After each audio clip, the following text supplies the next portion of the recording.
क्या है वो हाथों का हुनर जिसकी वजह से पूरे देश में उनका अचार पॉपुलर हो गया। पापा ने पास एक उनकी मम्मी का, मेरी दादी का हुनर था। उन्होंने बताया करते थे, बेटा ऐसे ऐसे अचार बनता है। पापा ने थोड़ा अचार बना के साइकिल पे गांव-गांव फेरी जाकर बेचना शुरू किया।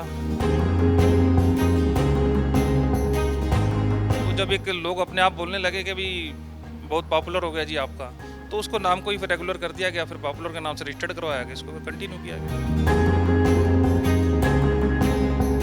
कितने प्रकार का अचार जो है आप बनाते हैं? करीब 20-21 तरह का अचार है हमारे पास।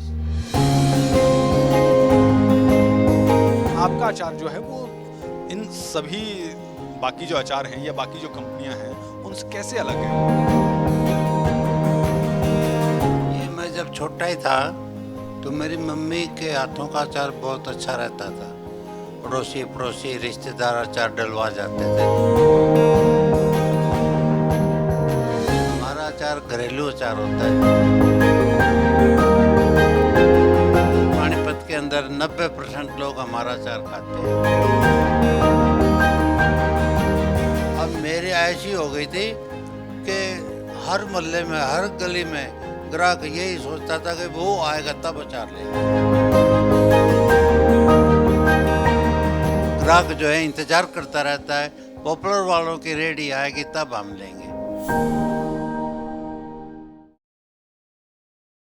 1947 का विभाजन तो सबको याद है।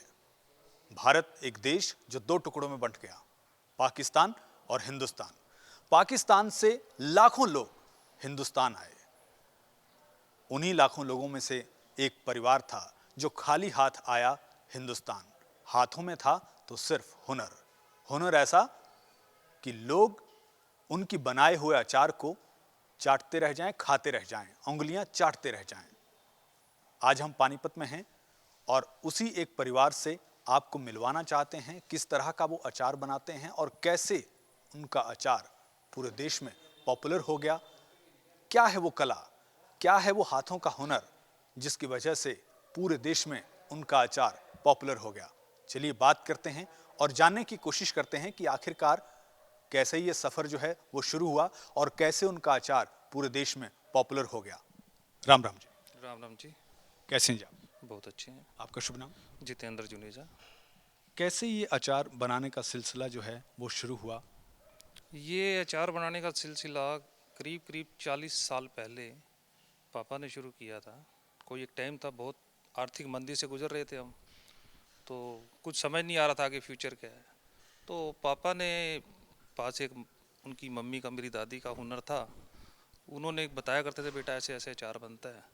तो उन्होंने उस समय अपनी, मेरी दादी का नाम था सत्या देवी जुनेजा, तो उनके थोड़े नुस्खों के अनुसार पापा ने थोड़ा अचार बना के साइकिल पे गांव-गांव फेरी जाकर बेचना शुरू किया। और क्वालिटी के प्रति हम प्रतिबद्ध थे। क्वालिटी से कोई कंप्रोमाइज़ मेरे फादर ने कभी किया नहीं। और देखते देखते आज प्रभु की कृपा से मेहनत में कहीं कोई कमी नहीं रही। आज हम इस मुकाम पे आए हैं कि आज कई राज्यों में हम अचार भेज रहे हैं अपना। पूरे देश में जो है आपका अचार पॉपुलर हो रहा है, कई राज्यों में आपके अचार की डिमांड है, तो इसी वजह से नाम पॉपुलर अचार पड़ा या फिर कोई और रीज़न? नहीं, ऐसा नहीं है कि पॉपुलर नाम इसी वजह से पड़ा, लेकिन जब कोई पॉपुलैरिटी होती है, क्योंकि शुरू में जब काम शुरू किया था उस समय कोई ब्रांड नहीं था, कुछ नहीं था। जब एक साइकिल पे अचार बेचा जाता है तो कोई ब्रांड नहीं होता, कोई किसी तरह का वो नहीं होता। तो जब एक लोग अपने आप बोलने लगे कि भी बहुत पॉपुलर हो गया जी आपका, तो उसको नाम को ही फिर रेगुलर कर दिया गया, फिर पॉपुलर के नाम से रजिस्टर्ड करवाया गया, इसको फिर कंटिन्यू किया गया। जब पाकिस्तान से आपका परिवार आया, आपकी दादी जी आए, तो उस वक्त ये था कि हाँ वहाँ जाके इस तरह का काम शुरू करना है, या फिर यहाँ आके जब एक अपना जीवन को आगे बढ़ाना है, जीवन जीना है, उसके लिए फिर ये चुना? ऐसा है, डिसाइडेड कुछ नहीं होता। जब 47 से विभाजन हुआ था तब तो ये भी नहीं पता था आगे क्या होगा, लेकिन वक्त और हालात और आर्थिक परिस्थितियाँ सब कुछ करा देती हैं। जो ऊपर वाले को मंजूर होता है, जब वक्त हालात, जब प्यास लगती है तो आदमी पानी की तरफ तो भागता ही है। तो अपने आप हालात ऐसे बनते गए और मन में क्वालिटी की इच्छा थी, साफ नीति थी, तो प्रभु की कृपा भी रही तो आज प्रभु की देन से ठीक है, मार्केट में थोड़ा हमारा थोड़ा नहीं बहुत अच्छा प्रशंसनीय हमारा को प्रोडक्ट की फीडबैक मिलती है। आपके दादी जी का हुनर था। जी, दादी जी का हुनर था। दादी जी से मेरे पापा ने उसको किया और वो आगे आगे चल चल के उन्होंने। और अब आप इसको देख रहे हैं। नहीं, पापा ही देख रहे हैं, मैं तो थोड़ा बहुत टाइम दे देता हूँ। मेन तो पापा ही देख रहे हैं अभी। कितने प्रकार का अचार जो है आप बनाते हैं? करीब करीब 20-21 तरह का अचार है हमारे पास। 20-21 तरह का अचार हम बनाते हैं। कौन कौन सा? आम है, मेन तो आम ही होता है, नींबू है, हरी मिर्च है, मिक्स है, डेला है, अदरक है, लहसुन है, लाल मिर्च है, करेला है, गाजर गोभी शलगम है, लाल मिर्च भरवी है, कई तरह के मल्टी तरह के अचार हैं। कितना अचार बनता है? ऐसा है कि वन टाइम हमारा ऐसा नहीं है कि डेली की प्रोडक्शन है। प्रोडक्शन तो जो सीजनली होती है, आम के समय में आम को स्टॉक किया जाता है, नींबू के समय में नींबू स्टॉक किया जाता है। क्योंकि जैसे आज ये महीना अक्टूबर का, कोई मंडी में कच्चा आम नहीं मिलेगा, तो हमें पूरे साल के लिए वन टाइम डाल के रखना पड़ता है। तो अभी आपका जो ये अचार का सिस्टम है, एक टाइम में जैसे अभी नींबू का सीजन चल रहा है, तो कितना किलो या क्विंटल के हिसाब से बनता है? हाँ, बनता तो क्विंटलों में ही है। तो नींबू की बात करें तो कितने क्विंटल बन जाता है नींबू?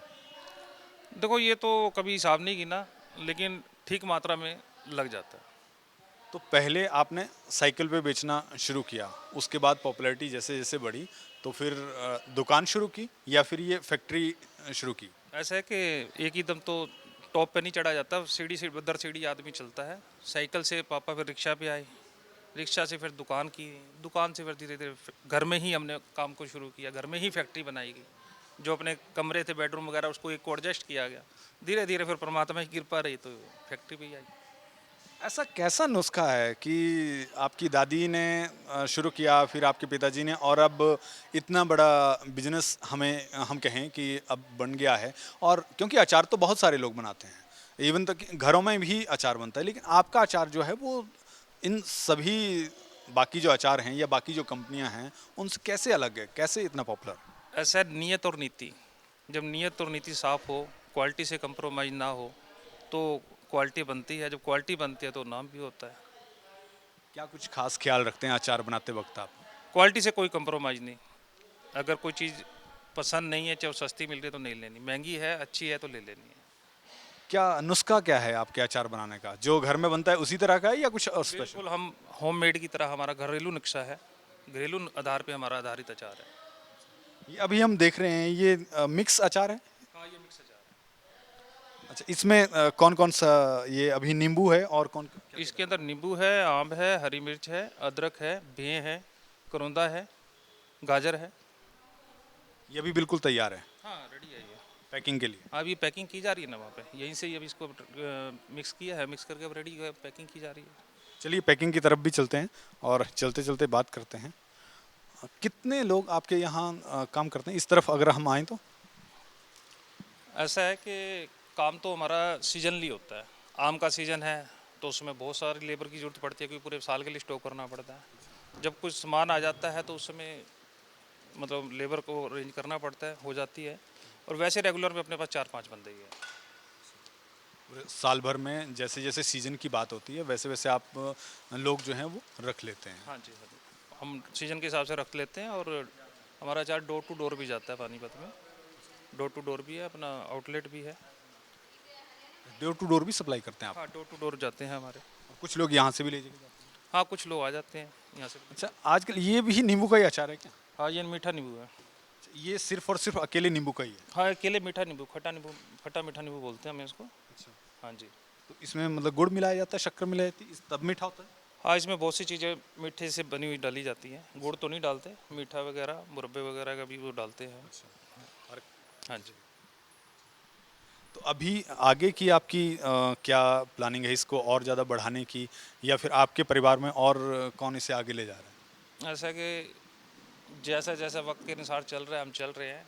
ज़्यादा हम वो नहीं करते, क्योंकि कंप्रोमाइज़ हमने क्वालिटी से नहीं करना। मार्केट में लोग सस्ते को डिमांड करते हैं, तो सस्ते देने के लिए फिर क्वालिटी से कंप्रोमाइज़ करना पड़ता है, जो हम नहीं कर सकते। इसलिए धीरे धीरे जैसे चल रहे हैं हम खुश हैं। अभी क्या भाव बिकता है आपका अचार? हमारा ये बिकता है कोई 100 रुपये प्लस है। 100 रुपये किलो? हाँ जी, प्लस है 100 रुपये। 100 रुपये प्लस है। किन किन राज्यों में अभी आप बेचते हैं? कई राज्यों में जा रहा है, दिल्ली है, उत्तर प्रदेश है, पंजाब है, राजस्थान है, महाराष्ट्र है। सभी और आगे भी बढ़ाने का? हाँ, बढ़ा तो रही हैं धीरे धीरे, जैसे जैसे चल रहा है। कछुए की चाल ही चलना है हमने, क्योंकि क्वालिटी से कंप्रोमाइज़ नहीं करना। अगर हम खरगोश की चाल भागेंगे तो फिर वो कंप्रोमाइज़ करना पड़ेगा, जो हम नहीं करना चाहते। कभी ऐसा भी हुआ कि आपके नाम का या फिर आपकी ही तरह किसी और ने भी बिजनेस शुरू किया हो, आपको पता लगा हो कि ये तो हमारे नाम का गलत इस्तेमाल कर रहे हैं, कुछ इस तरह का हुआ कभी? अब कुछ ने किया था, तो वो सिर्फ यही था, वो बेचने वाले जैसे हमारे डोर टू डोर जाते हैं ना, तो कोई और भी दूसरे डोर टू डोर वाले होते, कह रहे देते थे हम उनका हैं, तो कोई फ़र्क नहीं पड़ता उस चीज़ से। नहीं, क्योंकि ऐसा होता है कि जो चीज़ पॉपुलर हो जाती है एक बार उस नाम से और भी चीज़ें चल पड़ती हैं। जैसे हमारा गोहाना की जलेब है तो वहाँ पे गोहाना की जलेबी है। हमारा ट्रेडमार्क रजिस्टर्ड है, कोई हमारे नाम का दूसरा रख नहीं सकता। वैसे वो खुला बेचते हुए कह दे जी उनका है तो बात अलग है, अदरवाइज पैकिंग हमारे नाम से वो बेच ही नहीं सकता। बहुत बहुत शुक्रिया, आपसे बात करके बहुत अच्छा लगा और हम चाहते हैं कि आपका अचार का बिजनेस जो है वो इसी तरह से चलता रहे। थैंक यू सो मच, आपसे भी बात करके अच्छा लगा मुझे। Thank you. तो ये थे और इनके साथ ही इनके पिताजी भी हैं, उनसे भी बातचीत करते हैं और जानने की कोशिश करते हैं कि किस तरह से उन्होंने अपना बिजनेस जो है वो शुरू किया। चलिए आइए बात करते हैं। राम राम जी, कैसे हैं जी आप? ठीक है। बढ़िया जी। बढ़िया।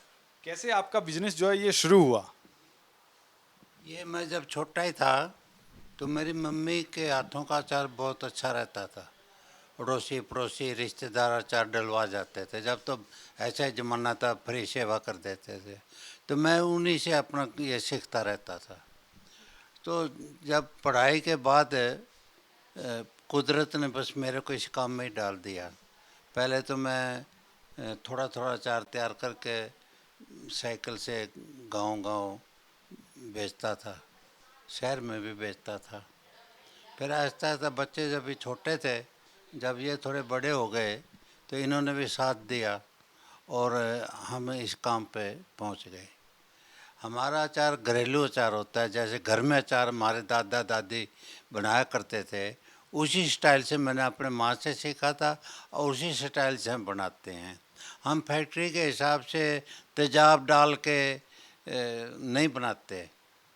प्योर तेल, प्योर फ्रूट, वेजिटेबल और सफाई का पूरा ध्यान रखते हैं। अचार भी अच्छी क्वालिटी के लेते हैं। अचार में वैसे भी कहते हैं कि क्वालिटी जो है उसका पूरा ख्याल रखा जाना चाहिए, साफ़ सफाई का ख्याल जो है वो रखा जाना चाहिए, क्योंकि साफ़ सफाई नहीं होगी तो अचार जो है वो ज़्यादा दिन चलता ही नहीं है। चलता नहीं नहीं। आपने देखा है, खुद देख लो हमारी फैक्ट्री में कैसी सफाई है, और फैक्ट्री में जाकर देखोगे तो इतनी सफाई नहीं मिलेगी। ये तो पहले ही असूल है कि खाने पीने की चीज़ है, इसमें सफाई होनी चाहिए। बिल्कुल, ये तो बात बिल्कुल सही की है। अब पानीपत के अंदर 90% लोग हमारा अचार खाते हैं। 5-6 हमारी रिक्शा हैं जो कि यहाँ से माल भर के ले जाते हैं और डोर से डोर बिक्री करके आते हैं। तो उनका अचार ग्राहक जो है इंतज़ार करता रहता है, पॉपुलर वालों की रेडी आएगी तब हम लेंगे, दूसरों से नहीं लेते। खैर थोड़ा बहुत काम तो दूसरों का भी चलता है, सब तरह की दुनिया है। तो वैसे हमारे भी, मेरा एक छोटा बेटा गुजर गया है, वो कहता था सफाई का पूरा ध्यान रखो और लेबर को खुश रखो, और कोई भी चीज़ फैक्ट्री में अगर गलत आ जाती है तो उसको वापस भेजो। कई दफ़ा आज़ादपुर मंडी से नींबू आते हैं हमारे, तो नहीं ठीक आते, तो हमने दलाल को बोल रखा है इसका किराया भाड़ा उल्टा सुल्टा जो भी है तेरे जुम्मे है, तो हम गाड़ी वापस भेज देते हैं। अच्छी चीज़ हो तो हम लेते हैं। साफ सफाई के साथ साथ क्वालिटी का भी आपने बिल्कुल ध्यान रखा हुआ है। हाँ हाँ, आपने देखा होगा पेटी में, देखो हमारा अचार बना पड़ा है, अभी मिक्स मिलाया है, आप चेक कर लो, आप खा के देख लो। अच्छी क्वालिटी होगी तो हर कोई पसंद करेगा। अच्छा, आज एक और चीज़ देखी हमने, ग्राहक कहता है कि साफ़ सुथरी अच्छी चीज़ हो, रेट की कोई परवाह नहीं। रेट वो ज़्यादा खर्चने को तैयार है, लेकिन चीज़ हो अच्छी। ये नहीं कि भाई हल्का हो सामान और रेट ज़्यादा ले, नहीं। मार्केट में कंपटीशन होता है, रेट का भी हिसाब चलता है। तो परमात्मा ये बहुत दया, और एक हम राधा स्वामी सतगुरु को मानते हैं, तो ये मेरे राधा स्वामी सतगुरु ने मेरी बहुत मदद की है, बहुत मदद की है। लोग कई तरह की बातें करते करते रहो, हमें कोई मतबल नहीं।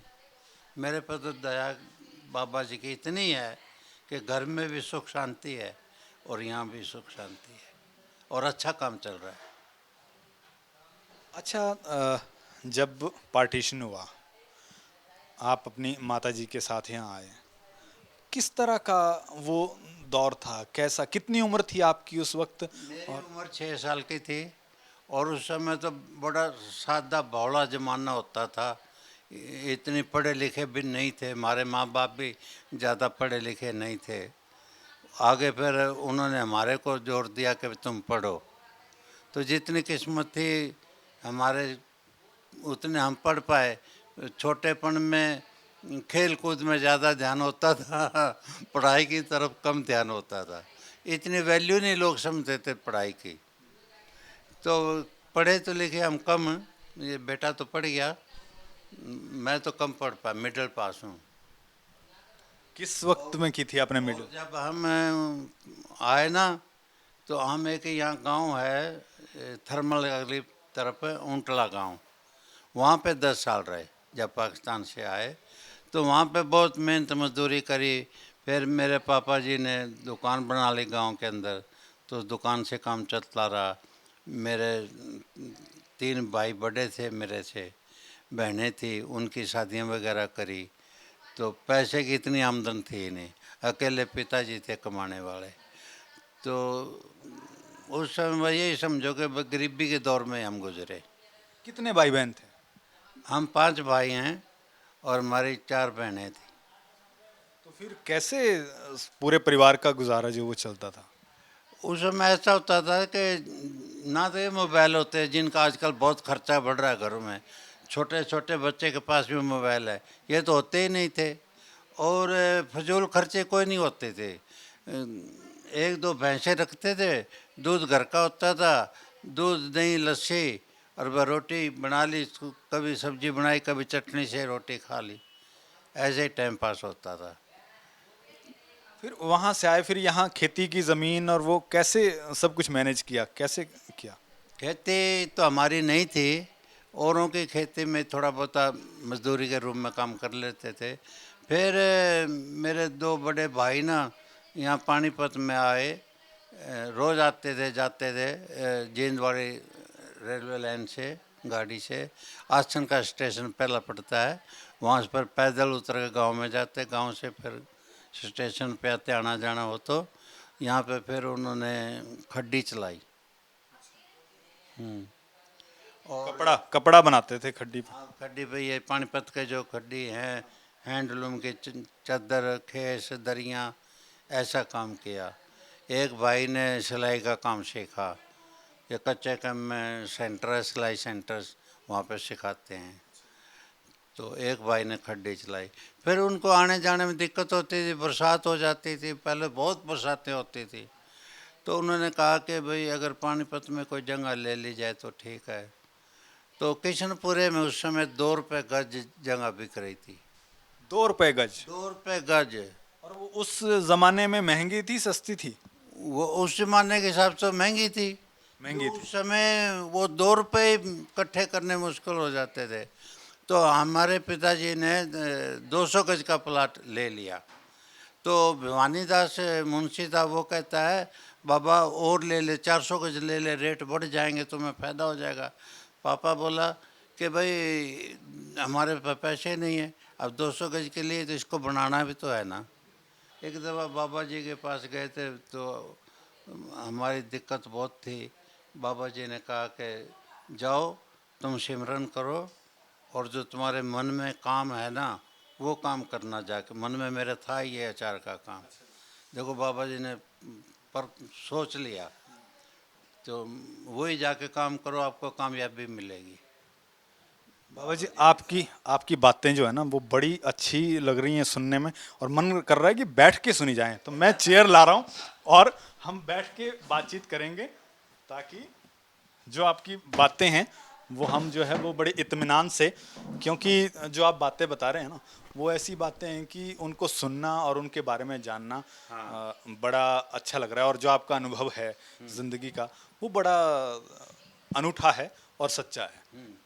तो फिर ये सिलसिला जो है, बाबा जी ने आपको कहा कि जाओ, जो आपके मन में है वो काम करो। वो काम करो और सिमरन जरूर करना है। सिमरन जरूर करना। हाँ, सिमरन करोगे तो आपके सारे कष्ट दूर हो जाएंगे। परमात्मा मेरा सतगुरु साथ देता गया, काम में तरक्की होती चली गई। तो फिर मैंने अचार का ये काम स्टार्ट किया।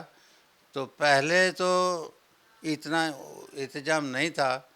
मैं बाज़ार से अचार लाता था, पानी वाला, ये जो पानी वाला अचार बेचते हैं ना पैकेट बना के, वो मैं लाता था। तो उसको मैं क्या करता, टोकरी में पलटी मार देता, उसका पानी वगैरह सारा निकल जाता।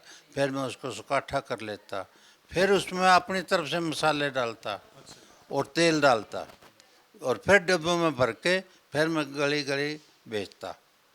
तो ऐसा था। अब मेरी ऐसी हो गई थी कि हर मोहल्ले में, हर गली में ग्राहक यही सोचता था कि वो आएगा तब अचार लेंगे, उसका अचार बढ़िया होता है, उसका अचार बढ़िया होता है।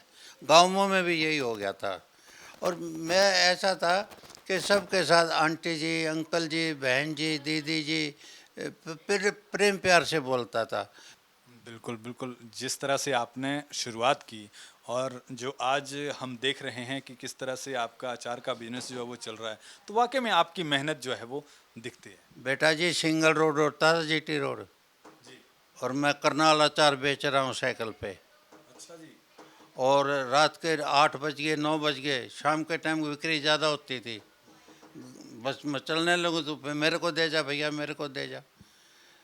8 बजे, 8:30 बजे मैं करनाल से चलता था साइकिल पे, और सिंगल रोड, और घर पे पहुंचता था 11 बजे, 11:30 बजे। इनकी मम्मी और बच्चे सो जाते थे, इनकी मम्मी जो है वो जागती रहती थी। फिर मैं आता तब वो खाना ताज़ा बना के खिलाती। और इसी तरह सोनीपत तक, इधर असंध तक, इधर कराने तक, बड़ी दूर दूर तक मैंने अचार बेचा है। और ये हरियाणा के अंदर आम तौर पे रोहतक का एरिया हो गया, और ये सफ़ेदम का जींद का एरिया हो गया, इधर के लोग गांव में औरतों को, ज़्यादातर औरतें होती हैं घर में, वही लेती हैं अचार। यही होता था कि वो भैया आएगा तब अचार लेंगे। मेरा अचार बहुत मशहूर हो गया था। बिल्कुल। होया किससे? मेरे सतगुरु से और बच्चों के संयोग से। तो आज बहुत कृपा उस भगवान की, बहुत मेरे सतगुरु की भी बहुत कृपा है। बिल्कुल, बहुत मेहनत से, और माता जी ने जो नुस्खा दिया उसको फिर अपनाया, और उसी को अपनाते हुए आगे बच्चों से सहयोग मिला, और अब आज पॉपुलर अचार जो है वो देश भर में पॉपुलर है। और अच्छा जो एक स्वाद होता है खाने में, कहते हैं कि खाने में अगर अचार है तो फिर खाने का मज़ा ही कुछ और बढ़ जाता है। तो वही अचार जो हैं वो पॉपुलर अचार वाले बनाते हैं, और आपके खाने का स्वाद जो है वो बढ़ाते हैं। अपने सहयोगी बलजिंदर के साथ संजीव कुमार, पानीपत, देश हरियाणा टीवी। इसी तरह की खबरें और स्टोरीज को देखने के लिए हमारे फेसबुक पेज को लाइक करें, फॉलो करें और यूट्यूब पर हमारे चैनल को सब्सक्राइब करें।